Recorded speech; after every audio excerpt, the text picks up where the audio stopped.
Ladies and gentlemen, welcome back. I am Daniel, that is Jeff, and this is The Last Drink Riot. That's right, it is the TLDR podcast, and I gotta tell you, I am super excited to be here today. Jeff, how about you? I am exhausted, but I am, not physically exhausted. It's been a crazy week. I have nothing to say. It's awesome.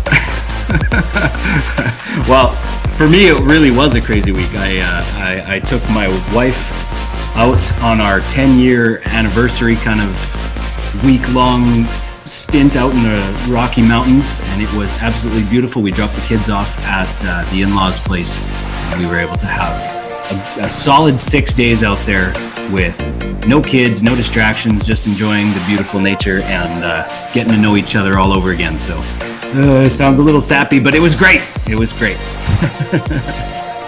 Well, you got to go to, was it Banff or Jasper? Both. Yeah, we spent 2 days in. Yeah, spent 2 days in Jasper, 3 days in Banff, and then from there we went to. I keep wanting to say Dunvegan. It's not Dunvegan. It is. What? Where? The one with all the dinosaurs. Oh, Drumheller. Drumheller. I always get Drumheller and Dunvegan mixed up. Yeah, where is Dunvegan? Dunvegan's a little tiny nowhere town up around here where I'm from. Yeah, I've been there before though, and I can't remember why I was there. It's out by Spirit River. Right. Yeah. Oh, okay. Yeah.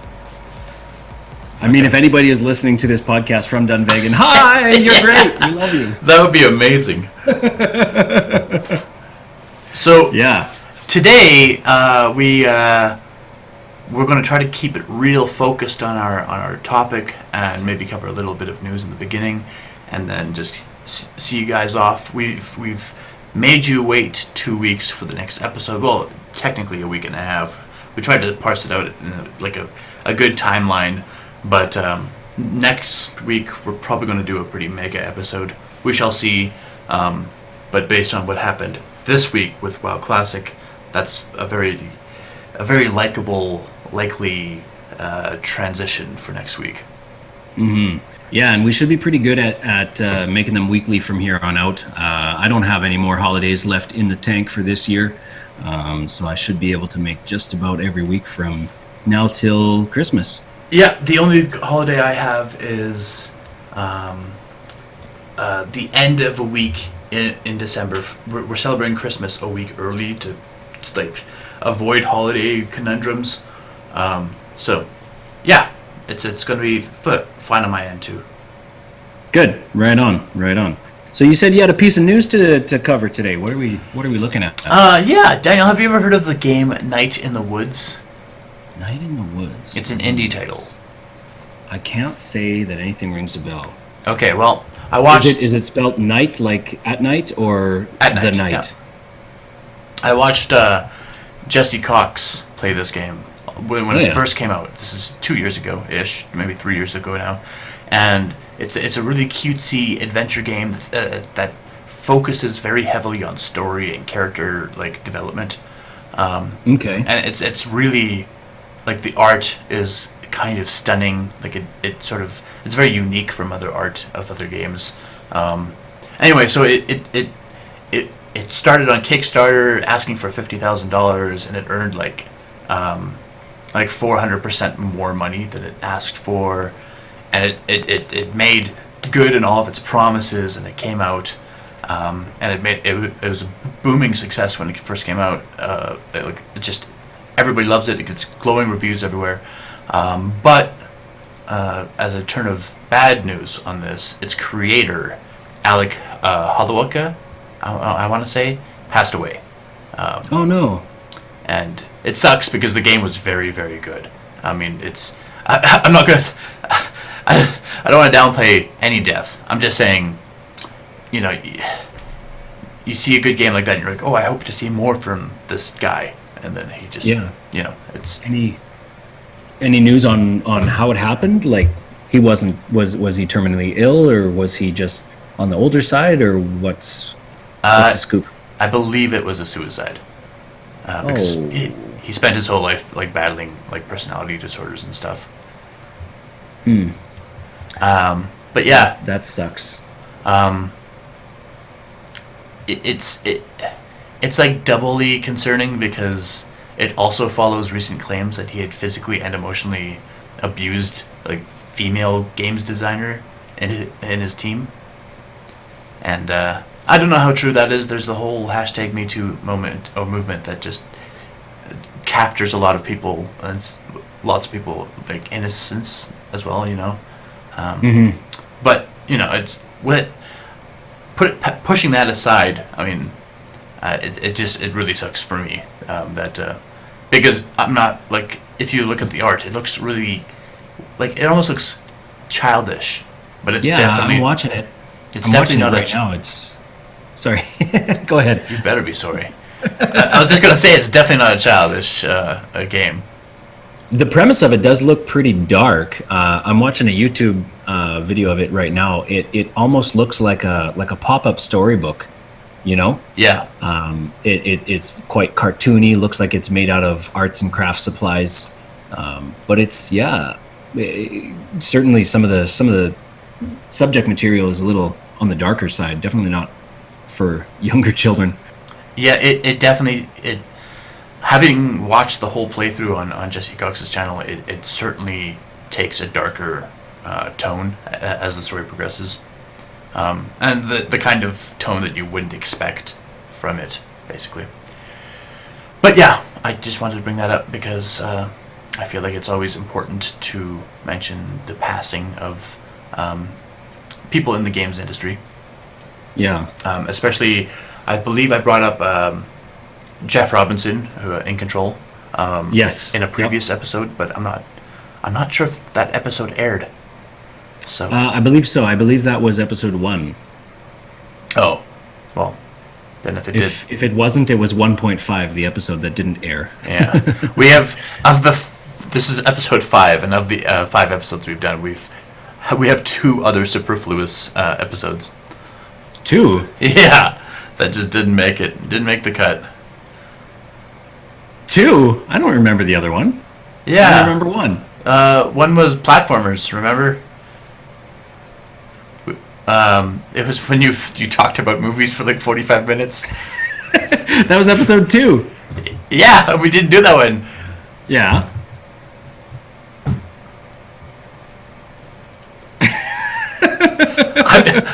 I uploaded them. I know what I'm talking about. So this is the 7th episode we record then? Yes. All right. Well, this is fine entertainment for our audience. Yeah. Now they know how horrible screw-ups we are. Hey. Everything gets off to a bit of a rocky start. That's what they say. Have you ever watched the Game Grumps? They started off with the Smash and they never went down. The Game Grumps? I've never even heard of them. They mustn't be that popular. They're hugely popular. You're lying to me. Now I gotta search them up on YouTube. Oh, just a measly 5.1 million subscribers. You've never heard of Game Grumps? That's unbelievable. It's just 2 idiots who play games and talk, but they're really, really funny guys, so it just works out. Do they tend to poo-poo on things? They're called Game Grumps, but neither of them are grumpy. Aaron gets angry all the time because he's a really good gamer, but repeated mistakes, he then starts freaking out. And then Danny. Is he the one that looks like David Spade? What? David Spade? I have to look up a pic. There's nobody who looks like David Spade on that show. Well, there's a blonde with long hair and this wispy little chin beard thing going on. Oh, that looks like David Spade. That's probably Aaron has this weird thing where he like dyes half of his hair. So maybe that's what it is. Aaron Game Grump. I got like a picture of this guy. This is quality content. Yeah. I guess that's David Spade apparently. That's totally David Spade. All right, yeah. I'm with you. Yeah. I'm picking up what you're putting down. I don't know why I mention them anymore, but it's quality. That's what it is. It's quality. So let's jump right into our segment because there's clearly nothing happening here. You betcha. So what are we talking about today? So today we're talking about turn-based video games, and I just want to preface this segment. I'm not here to explain turn-based games since we all know how they go. Instead, I'll be looking to expand everyone's knowledge and maybe help encourage some to try another turn-based game down the road. You got your work cut out for you to try to encourage me on this, because I'm pretty firmly in the camp of no turn-based gaming. So you go ahead, you do your thing, and see if you can change my mind. Well, I'm going to list a lot of games that I love that are turn-based games. So we shall see if any of them are familiar to you, or if you've played any, or if they're all just totally alien to you. Sure. So, like many existing strategy games, turn-based video games found their origins from tabletop games, most notably, of course, from chess. But while there's a whole other discussion on the timelessness of chess, what I can say is that it inspired thousands of games, at the very least, into being. While I was going to do a history of turn-based games, it became muddled when I remembered that humans have been playing turn-based games for like thousands of years. Like the oldest game like we've ever discovered is called Senet from ancient Egypt, and it's about 5,000 years old. So if I wanted to cover even a summarized history of this genre, we'd be here for too long. Instead, Sure. I decided to focus on mechanics and how they've evolved from the physical plane to the virtual. Let's start with the core aspect of this genre, which of course is turns. Turns have been given quite a wide definition, from single moves, as in the early forms of Final Fantasy, before the turn is ended, to as many moves as you can make, like in Hearthstone, or the offline version of Civilization. Like in Hearthstone, it's turn-based, but you can make, like, theoretically infinite moves in Hearthstone if you have, like, the right card combination, right? Right. I think they did have to at one point put some sort of a soft cap on that, because of like animation and stuff like that. It actually takes way too long. That really hurts. That's a Hearthstone complaint, but Hearthstone, I wish you could deactivate the animations, basically. Anyway, moving on. So let's give more clarification to this. In Final Fantasy, each character on each team, especially in the PlayStation Final Fantasies and onward, so that's that's 7 and on. Each character on each team has a turn timer of their own. So while it's your turn, based on the game mode, you have infinite time to deliberate for each character. And once that character's turn ends, a timer starts, counting down the next time until they can make an action again. And it's individual for each character on both sides of the battlefield. A variant of this model is the dynamic form, where you don't have infinite time to deliberate. Time does not pause for your turn. In these cases, when your turn comes available, if you take too long to decide, an opponent could become available and then act. This, of course, forces quicker decisions on the time efficiency side of things. In the online variant of Civilization, on the other hand, everyone takes their turn at the exact same time. This is a newer and kind of flawed system, because when two players are at war, like combating one another, due to ping or perhaps who the host of the game is, one will always be given priority in move order, and it thus will have the advantage in a war landscape. Huh. Yeah, I can see that being a big problem. Yeah, I've seen it. Yogscast do Civilization streams all the time, and it happens constantly. They just deal with it. Some games, on the other hand, passes control of these types of turns to the player themselves. That you can look at things like Baldur's Gate, Dragon's Age, Neverwinter Nights, other such titles to give a fluid control of combat. You can either let things run freely, controlling multiple characters and abilities in real time, or actively pause after each or a few moves have been made.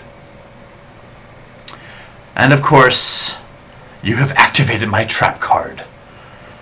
That is a meme from Yu-Gi-Oh! And it's actually a very relevant mechanic in turn-based games, and that is how some actions affect opponents during their turns, such as trap cards, or secrets, or active creature effects in Hearthstone. These are things that, after your turn has ended, are still active and will continue to affect how your opponent plays their turn. Or in combat games, these can be things like poisons, diseases, burns, and other status effects, afflictions that they have to deal with on their turn. Of course, when you compare these to chess, the only similarity is placing your opponent in check, wherein you can actively decide what they do for their coming turn. Another game that takes the turn-based model to a different level is the Heroes of Might and Magic series. In addition to overworld travel being governed by a turn system of daily time passing, once you meet a monster or opponent hero in the overworld and then enter into combat, that too is a turn-based system governed by the individual speeds of each creature partaking in the fight. That's one of my favorite games. Heroes of Might and Magic 2, 3, and 5 are probably the best ones. They're all good in their own way. Even 4, poor 4, they're all good. But if you don't know the series, they're basically... you build a legion of monsters to fight another legion of monsters. And each monster has like unique abilities and stuff. Just a little explanation on what the Might and Magic is. So you're talking about how certain effects persist through the end of your time. Does that have is there any similarities there with like the Magic the Gathering kind of reactionary phase? Yes, absolutely. I would say that's... Magic the Gathering is a super complex game that's been developed over like 30 or 40 or 50 years, right? Like it's Sure. It's harder to pinpoint exactly what's happening in Hearthstone because of the phases of each player's turn. But it's, in Magic, you mean? What did I say? Hearthstone. Son of a gun. Yes. No. Absolutely. It's such a complex game because you have like I haven't played the game for a while, but you do have like 8 phases to your turn or something. Like it's brutal. Jeez. Well, that explains why I couldn't figure the stupid thing out, because I'm like, you know what, I'm going to sit down, and I like Hearthstone well enough, and I hear people rage about Magic the Gathering, so I'm going to sit down and watch these guys play it on Twitch. And I got to tell you, I watched that stupid thing for like 27 minutes, and I couldn't figure out nothing. No. Head no tail. The entire game was just alien to me, and I figured after 27 minutes of watching these guys, if I still haven't figured a single thing out, I'm like, this game is too smart for me. Magic has ladder like seasons and like restricted cards and stuff, just like Hearthstone does.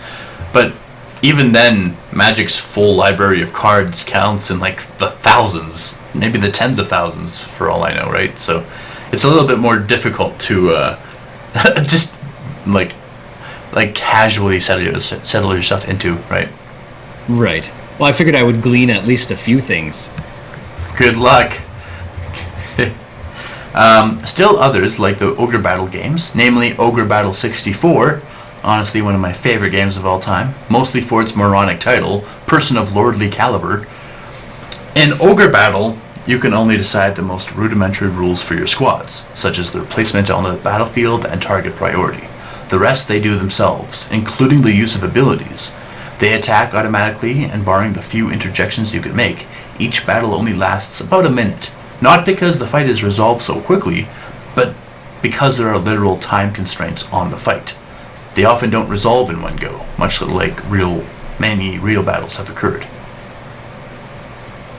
Ultimately, what the virtual environment introduced that the physical couldn't is menu-based battles. Of course, in reality, the menu can't exist, or technically exists on paper or in your head.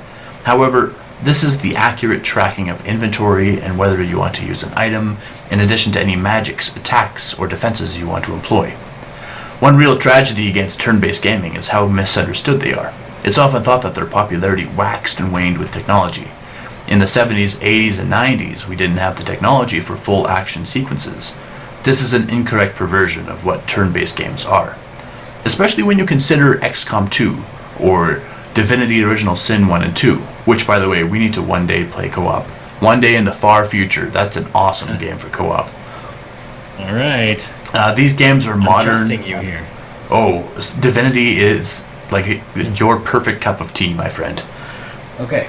Well, you're selling it.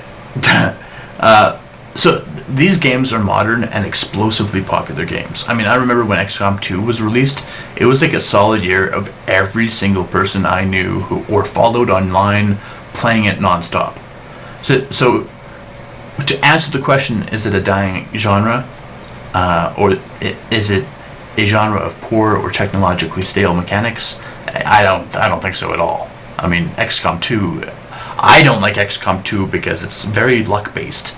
It's you can have a shotgun and be like behind a creature that can't see you, like an alien that can't see you, and you'll only have like a 98% chance of hitting the target. And you're like, these are professional soldiers. That should be 100% chance.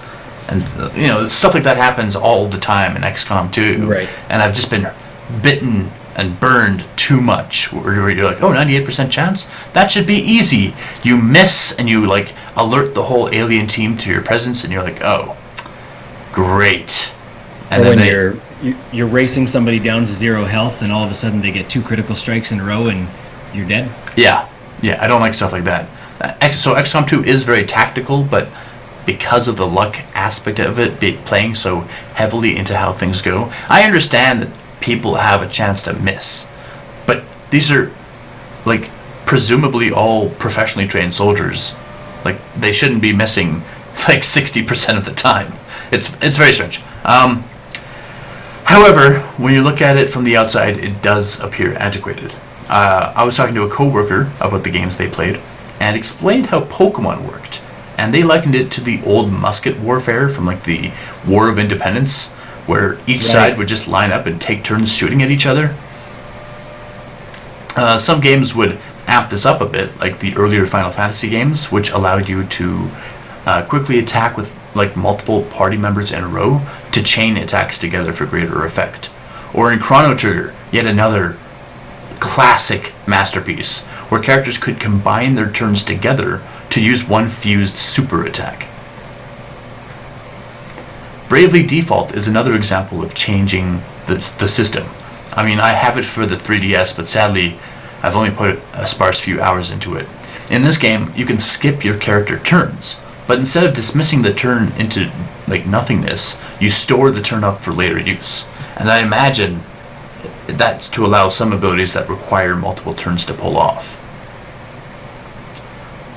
Games like Child of Light had all the characters in battle race each other for who got to strike first, and certain attacks or buffs would either slow opponents or speed allies up in who got to attack next kind of thing. As a hybridization, some games offer a sort of currency to each character at the start of their every turn, and each ability or item they use will use up some of this currency. You can either use up the currency to maximize your turn, or use half to embolden your following turns. Okay. So it'd be kind of like storing up mana crystals in Hearthstone. I don't think you can do that. Basically, at least not in at its present form. I don't think you can. I haven't gotten into Hearthstone in the last probably year and a half, so I couldn't say for sure. It's like there's a druid legendary weapon in Hearthstone that it's like the branch of life or something, tree of life, where it's like a 1 attack 5 durability weapon, but once you exhaust the weapon, its death rattle is it doesn't restore 10 mana crystals, it gives you 10 mana crystals. So if you get it early enough in the game, you can like explosively enter the battlefield with your stuff, right? It's a 1 mana 1/5? No, it's a 1 attack 5 durability. I can't remember its cost. I'm just thinking, if you get it on turn 1, you play it on turn 1, and it's only 1 mana. Yeah. You could have 10 mana crystals available for you on turn 5. Yeah, I don't. Because you can attack on the turn that it's played. Yes. Oh. It might cost 5 mana. I don't know, but I do know that like you can either like use it really early and get a lot of mana, or you can like wait until you have 10 mana, use 10 mana, and then break it and get another 10 mana, right? Right. Whoa. I think it's also neat that throughout the vast majority of these games, each side cannot intrude on the character, on the opponent's side. Like, in other words, it's like two halves of a pie. The teams are separated from one another. Like, it's not realistic. And I'm sure in a brawl of steel and swords, the lines would immediately and very easily get mixed up. You also know who your party is, that they're usually easy to identify opposite your opponents. So why would such a mechanic of positioning be thrust upon us? I think rather than why this is happening, a better explanation of the mechanic is one of the many core essentials to turn-based gaming. Now, turn-based gaming is technically a subgenre, more than anything to me at least, because I can think of fantasy combat games just as easy as political games or trivia games that all take turns as their like fundamental rule set. Right. I think at least for myself, when I consider turn-based, I think like the combat. Right. Right. You take your turn, you exhaust your turn, and then I take my turn. Right. I exhaust my timer, my resource, or what have you. Right. After all, if you compare the combat of Final Fantasy VI to XCOM, the difference is black and white. One is on a static screen, Final Fantasy VI, where characters don't move and only attack. The other, XCOM, utilizes like a full tactical map that takes multiple turns just to run across. And clearly this expectation from turn-based games is rather wide. I've seen games that cover everything in between, kind of thing. So before I continue, Daniel, how would you identify a JRPG? A JRPG. I mean, we know literally it's a Japanese RPG, but how does a JRPG differ from an RPG? Oh, strictly speaking, a role-playing game. I really don't know how it would differentiate from being Japanese versus being just a strict RPG. I consider, excuse me, where it would be most likely would be the art style would be in an anime kind of style, kind of Final Fantasy-esque, if you will. But apart from that, I don't know that I would recognize one all by itself. Well, there aren't many in comparison JRPGs that are full action games. In general, this menu system and arbitrary turn-taking is what most refer to as JRPGs. Okay. We can think of World of Warcraft or Witcher or Dark Souls as RPGs, but they're also full action RPGs. Pokemon is an RPG of one of the highest orders. Like Harry Potter, it's this weird entity that appeals to people of all ages. Sure, most of us can sit down and enjoy Toy Story, but I know many people who dismiss it completely as a child's enjoyment and nothing else. To be fair, most of these people are Asian, and I don't think that's racist. It's just they value their entertainment differently than us in the West. It's kind of fun. It's kind of funny that the guy who told me Toy Story is for children isn't also an avid fan of Pokemon. You'd think the two would like line up if both are for children. Right. Anyway, I'm digressing. Another part of turn-based combat is utterly fascinating. That most action games cannot smoothly pull off. These are called QuickTime events. Do you know what a QuickTime event is? Nope, enlighten me. A QuickTime event is like, you mentioned it earlier, Paper Mario.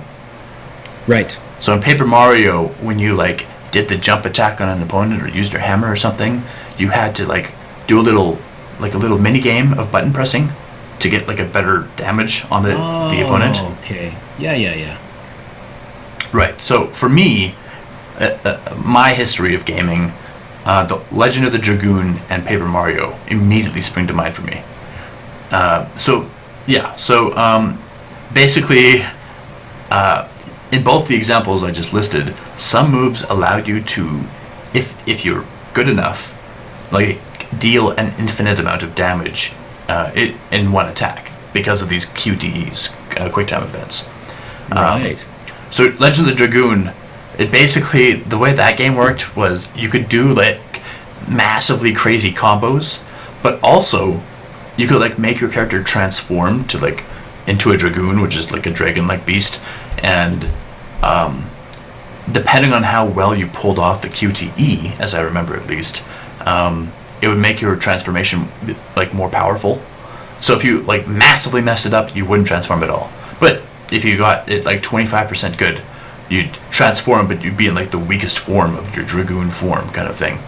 And as you got better and better and better, you could actually exceed the 100% strength of the dragoon if you like perfectly nailed the quick time event. In Mario, you had a repeating jump ability where if you timed the jumping perfectly, it would get more and more precise for like difficulty on timing that jump each time.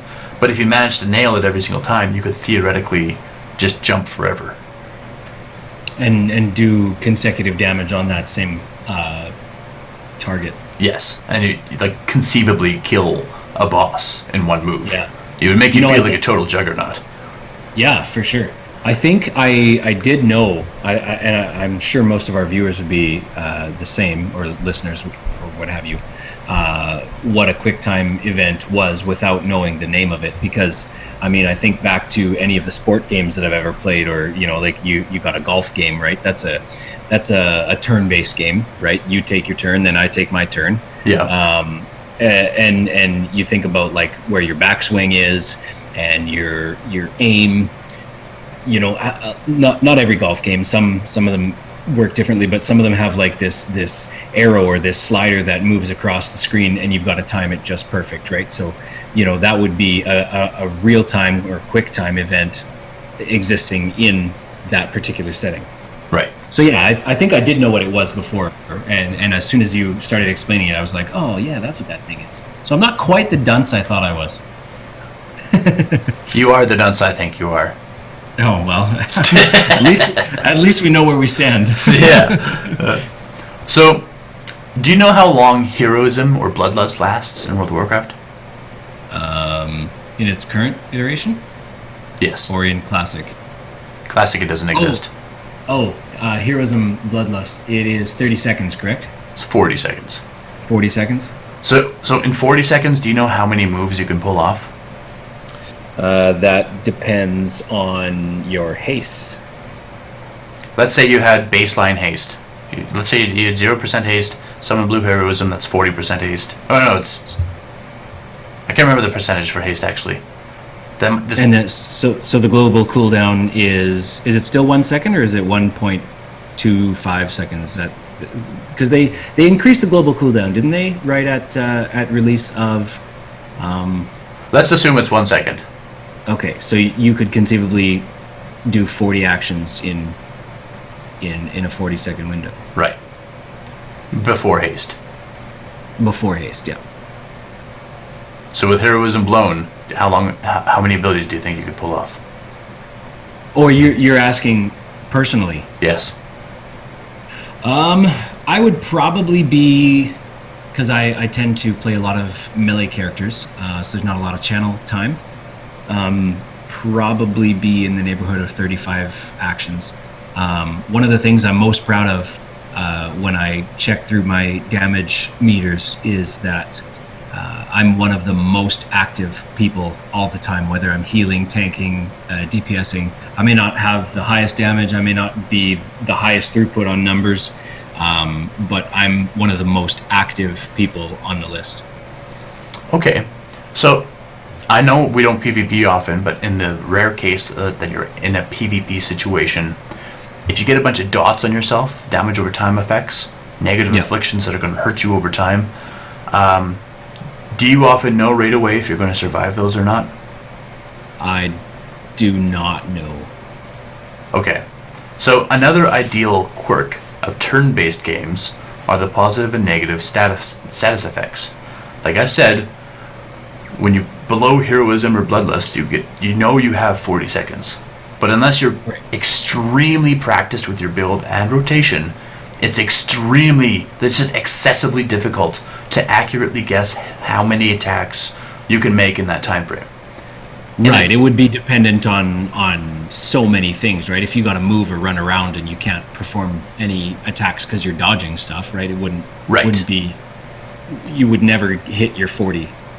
But in a turn-based game, anything that does not last a measurement, anything like that doesn't last a measurement of seconds or minutes, but an amount of turns. Right. So you can design your actions to a T as a consequence of this, for good or for bad. You get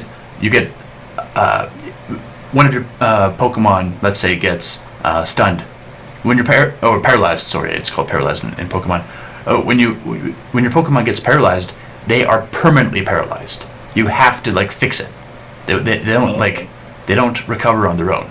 You have to use like a medicine or something. Or let's say they get poisoned. In Pokemon, it's a weird variation where it doesn't actually tell you how long poison lasts for. Or I think poison's actually a bad example too. That might last forever too. So some effects are very short. Sleep is a good example. Sleep, the Pokemon will be asleep either for 1 turn or for like 5 turns, and damage and other afflictions and effects that happen throughout the battle can wake them up. But something like a poison lasts forever. You escape combat, and while you're walking through the overworld, you're still like your whole screen vibrates like from time to time, because you it's just a reminder that your Pokemon is like slowly dying from this poison. Really?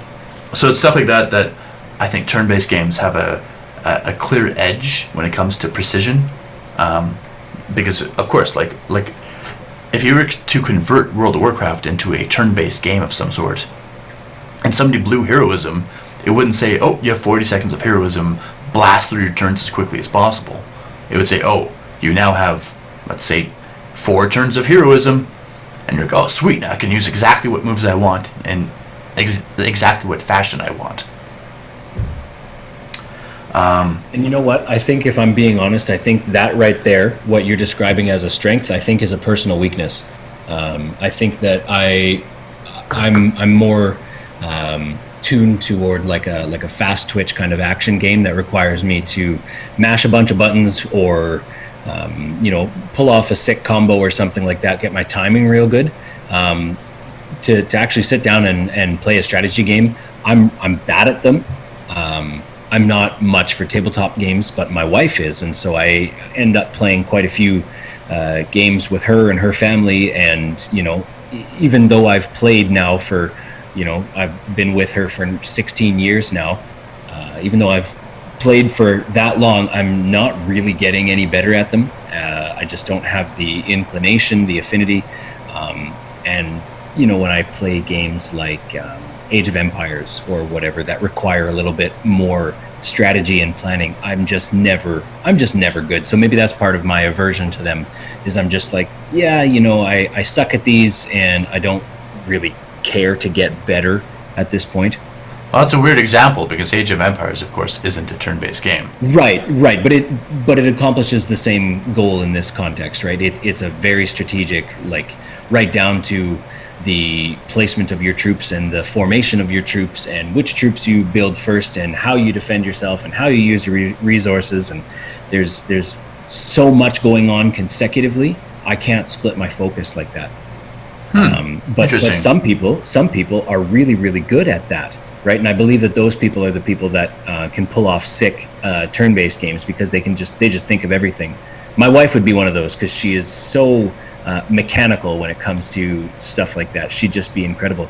We'll sit there and we'll play a game of cards, and she will count the cards in the deck as we're playing the game, right? And she knows every card that's been played at any point. And I'm just like, my goodness, this woman is just she's so much smarter than me when it comes to that stuff. In terms of my own skill when it comes to turn-based games, I would say I'm very, very adequate. Yeah. Anyway, so another trick, as in Pokemon or even World of Warcraft's version of Pokemon, is using an ability that alters the environment to give like blanket effects to both teams, like less accuracy or better healing or something like that. Right. Like, hey, it turned into night, so you can't see very well, so everybody loses 15% chance of hitting. Right. Earthbound, for the Super Nintendo, really deserves praise for recognizing the advantages of turn-based combat, such as, and this is a massive spoiler, but it's an old game, and if you haven't played it yet, you probably never will, is when you face the last boss, while one character, Pauline, needs to pray multiple times. So it takes, I think it's 9 prayers for the fight. So she has to take 9 turns she can't do anything else on her move. She has to only pray. And it's just a key mechanic for the fight. So she needs to pray multiple times so that all the people of the world can like unite their hope for victory, which forces the battle to last even longer, basically. And okay. So even if you level to max and get the best equipment, carry the best items, and enter the fight fully restored, you still have to spend like 10 turns enduring Gygas's onslaught. Which, by the way, even with the stipulations I just stated, it's quite difficult. Like that's a hard boss fight. I've done it like 4 or 5 times in my life, and it's just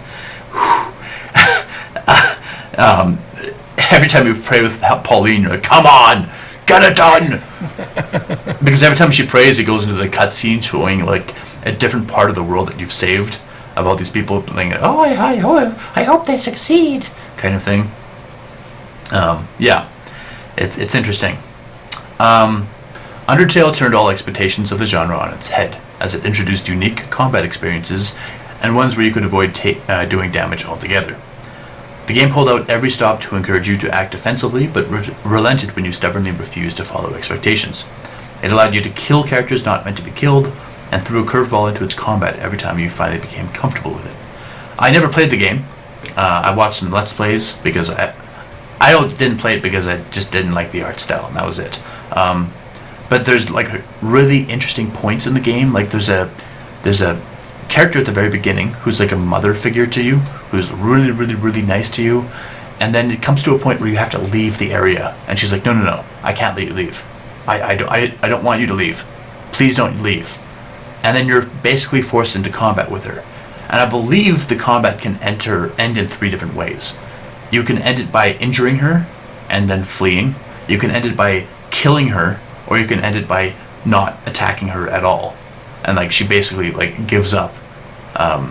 Like she's like, I can't stop you, you know, that kind of thing. Like I've tried everything I can to stop you, but I can't stop you, and just lets you go. And she's like a defeated like husk because I forget how it goes. It's been a long time since I've watched Undertale, but it's excessive. It's so innovative, and if the graphics or the art style was just a little bit different, I would definitely play it. It's just, you look at a game like, I mean, this is sort of departing from the topic, but if you look at a game like Shovel Knight is like a NES quality game that's intentionally built to look like almost like an 8-bit game, but the mechanics are so smooth, and it's perfectly designed.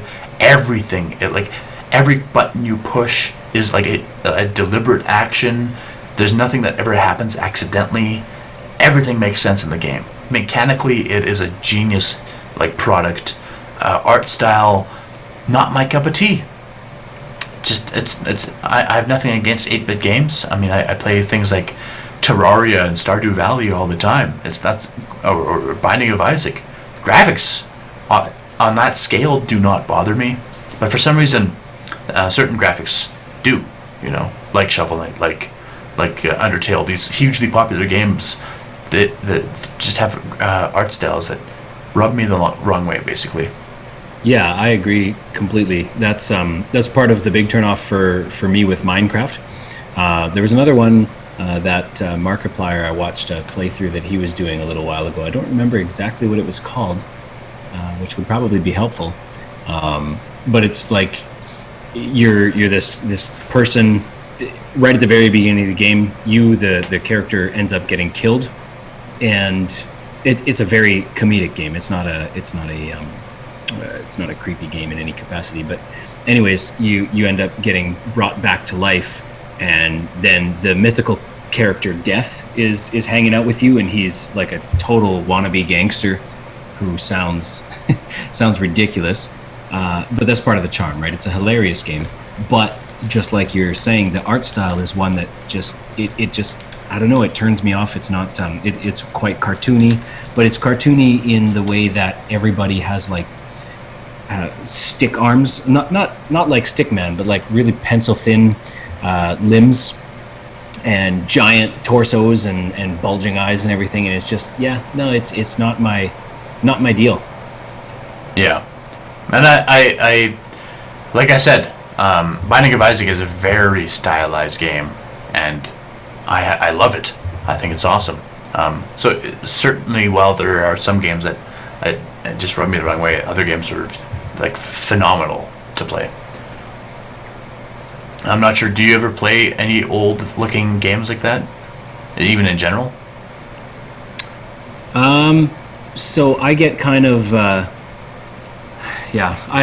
get kind of turned off by the old 8-bit style. I'll be honest, I don't I really didn't get into any of like the Final Fantasies or anything because, I mean, first of all, the older Final Fantasies, the older Legend of Zeldas, because that top down or what have you, that pixelated original Nintendo kind of, I don't know, it just it's not fun for me. I don't know. I don't think that. Sorry, go ahead. Did you play the Super Nintendo version of Zelda? I did not. No. Did you? Do you know the graphics for that one though, right? I don't think too cheap? Here, let me look this up here. It's A Link to the Past. Zelda, A Link to the Past. Images. Yeah, even this is no good for me. I don't care for this. The original Excite Bike. Yeah. Right? It just no thanks. That's interesting, and I wonder why that happened, because you did play SNES, era games when you were a kid. Yeah, I sure did. I played the Marios. I played the Donkey Kong Country. I played. Come on, I know there was a ton of other games that I'm just blanking on, but none of them looked like this, right? None of them had the arcadey kind of feel, the real, I don't know, awkward 2D. I'm not doing a very good job here because I know that a lot of people are just in love with this thing, and if this is what does it for you, then absolutely. I mean, it just doesn't do it for me. I just wonder if, I can appreciate Undertale for its genius, but I can't enjoy it personally. If I watch somebody play it, I even if it's two guys or a guy that I find is really funny, I'll often click away because it's just I'm not. You're not so funny that it's overpowering the game's graphics that I have to intake with my eyes. But I wonder if it's that way for you. Jesse Cox, again, this is a guy that I followed for years and years and years, just for you at home listening. He played a 24-hour stream, or no, I think it was just a constant stream of Chrono Trigger.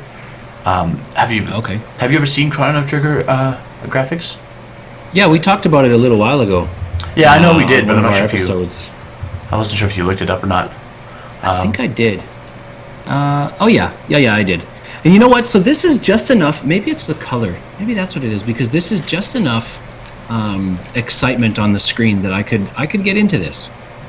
So Chrono Trigger is interesting because it has, if you look at the images, a whole bunch of them are anime images. And the anime images were designed by the same guy who made Dragon Ball Z. So the guy who made Dragon Ball Z drew these characters in for Chrono Trigger. And I don't know. Perhaps that's what sort of influenced my liking for the game, but I don't know. I would agree with you that Link in A Link to the Past, he's like a squat little dude that doesn't have discernible body parts. Well, in Chrono Trigger, all the characters have very discernible body parts. When they run around, they're full motion human beings kind of thing. Right. And I'm sure that plays a big part in it. I'm sorry my voice is going because I actually recorded my entire leveling process in World of Warcraft. Oh goodness. So Wow. yeah, my voice is a little bit shot. It was good for the first 40 minutes, but it's starting to give up already. Yeah. But no, it's Chrono Trigger. Maybe I should just take a drink, huh? You talk, I'll drink. Pause. No. Yeah, but I did play and quite appreciate the Paper Mario game you listed a little while ago. Hearthstone is another one that and you know what? I got into that game like an unbelievable amount, and fully cognizant that it was a turn-based game, and I'm not sure what it was about that game that did it for me. I do remember when the game was in its alpha, and I was talking about it. You weren't really sold on it. No, it wasn't not until at all. you sat down and played it yourself. Well, here's the thing. All right, so this is brilliant marketing. So Blizzard does this thing where they kind of, and I'm positive they are not the only ones that have the monopoly on this strategy here, but they will enable you to access in-game loot by playing a different game. So I was really big into World of Warcraft at the time when Hearthstone came out. When they announced Hearthstone, Jeff, I was listening to a podcast that brought the news that they were going to do this card game, and I was like, oh my God. Biggest mistake of your lives, Blizzard. Right? I thought this is so dumb. What a stupid concept. I mean, the Blizzard TCG was met with only middling success at best. Yeah. Or the WoW TCG, sorry. So I was like, you're literally going to dump, millions of dollars, millions of, man hours and time spent developing these assets that, oh man, I was not on board whatsoever. But as I mentioned before, this brilliant scheme of marketing, I'm playing World of Warcraft, and they splash this beautiful, like, alabaster colored horse pony thing with flaming mane and flaming, like, blue flaming mane and tail and everything, and they're like, all you gotta do to get this wicked cool horse is play 3 games of Hearthstone. You don't even have to win. Just install this free game, play 3 games, and it's yours. And I was like, okay, I don't care how bad the game is. I have done so many much more difficult things to get a much uglier mount. I'm doing this. So I downloaded Hearthstone and I played 3 games. And to be quite honest, I think I played those 3 games and I left Hearthstone alone for, like a week. But it was there in the back of my mind, and I was like, you know what? I really enjoyed that game. I'm going to load it up again and see if I can, see what happens.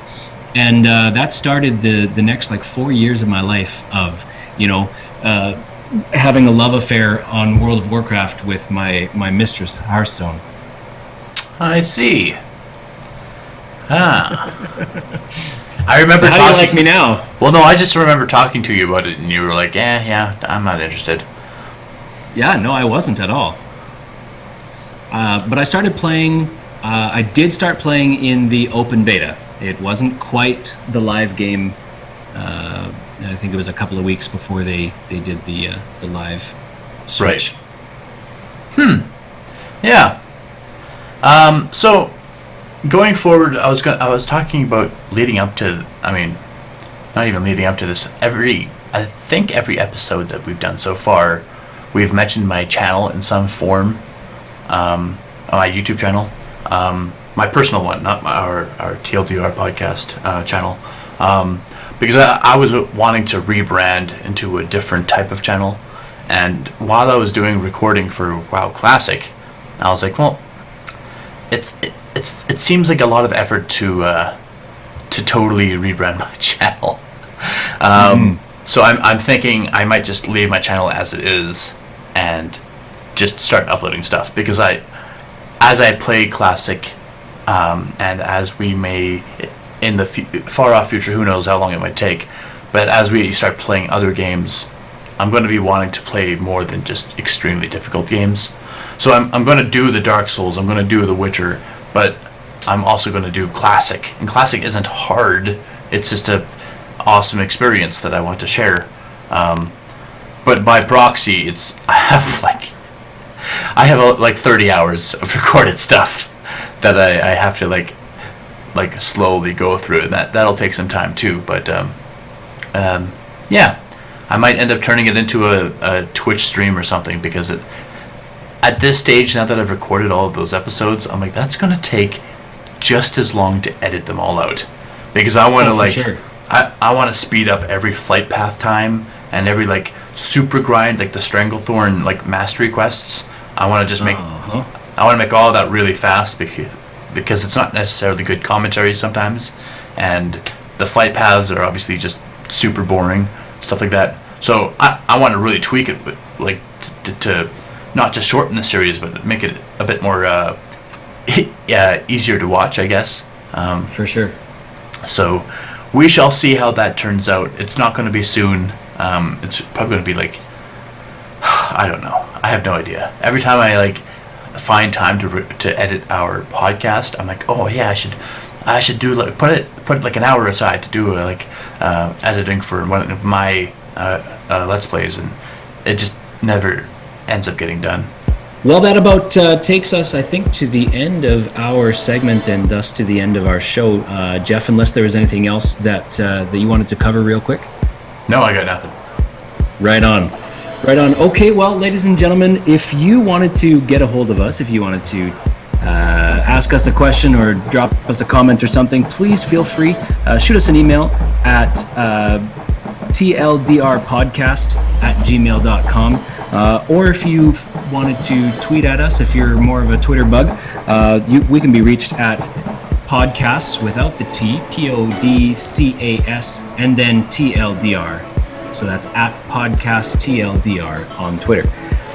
Once again, thank you very much, Jeff, for joining me, for banging out this real quick episode.